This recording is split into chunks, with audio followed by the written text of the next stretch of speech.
Hello दोस्तों, welcome to software engineering channel. क्या हाल चाल है आप लोगों का। सॉफ्टवेयर इंजीनियरिंग चैनल में गिटहब की जो प्लेलिस्ट हमने स्टार्ट की थी, आज इसके अंदर मैं आपको एक इंटरेस्टिंग सी चीज़ बताने वाला हूँ।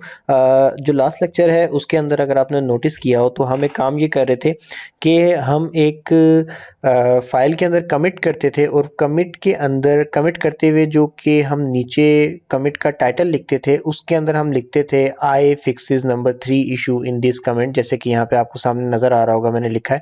तो जैसे ही हम ये लिखते थे तो होता क्या था कि इश्यूज के सेक्शन में इशू नंबर 3 जो ओपन हुआ होता था वो ऑटोमेटिकली इस कमिट के साथ क्लोज हो जाता था। तो ये कैसे हो पाता था? तो बेसिकली आपके गिटहब के अंदर आप ये कह सकते हो कि कुछ रिजर्व्ड किस्म के कीवर्ड्स हैं जिनको यूज़ करते हुए आप इशू का नंबर आगे मेंशन करते हो, हैश लगा के नंबर 3, जिस तरीके से हैश 3 लिखा हुआ है, इस तरीके से जैसे ही आप मेंशन करते हो तो वो ऑटोमेटिकली जो है उसको डिटेक्ट कर लेता है कि अब एक फिक्स हो गया है इशू नंबर 3। तो इस कमिट के ज़रिए तो मैं इशू को बंद कर दूँ। और वो उनमें से एक वर्ड ये फिक्सेस था जो हमने यूज़ किया, लेकिन ज़रूरी नहीं है कि आप फिक्सेस ही यूज़ करो। समटाइम्स सेंटेंस ऐसा आप बना रहे होते हो टाइटल में लिखते हुए कि आप जो है वर्ड फिक्सेस की जगह कुछ और यूज़ करना चाह रहे होते हो, तो आपके पास डिफरेंट किस्म के इस तरीके से जो है कीवर्ड्स मौजूद हैं। जैसे कि मैं आपको अगर दिखाऊं तो ये देखें, close, closes, closed, fix, fixes, fixed, resolved, resolves,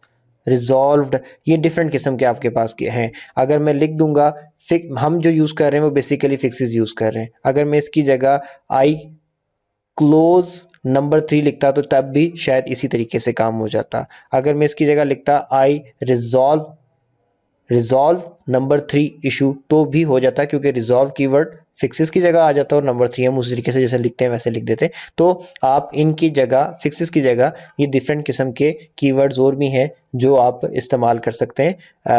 आप जो सेंटेंस इस्तेमाल कर रहे हैं उसके मुताबिक जो आपको सूटेबल लगे आप वो यूज़ कर सकते हैं। तो एक छोटी सी बात थी, मैंने कहा कि चलें आपको यहाँ पे बता देते हैं ताकि आपको ये पता चल जाए कि किस तरीके से किसी कमिट के अंदर किसी कमिट को करते हुए उस कमिट के थ्रू आप एक इशू को किस तरीके से क्लोज कर सकते हैं। होपफुली आपको ये बात अच्छी लगी होगी। अगर किसी किस्म का क्वेश्चन हो इसके रेलेवेंट भी तो आप मुझसे मेरे ट्विटर अकाउंट जो कि डिस्क्रिप्शन में दिया हुआ है वहाँ पे फॉलो करके मुझसे पूछ सकते हैं। वीडियो अच्छी लगी हो तो लाइक करके चैनल को सब्सक्राइब कर लें। दोबारा मिलेंगे नेक्स्ट वीडियो में, तब तक के लिए अल्लाह हाफिज़।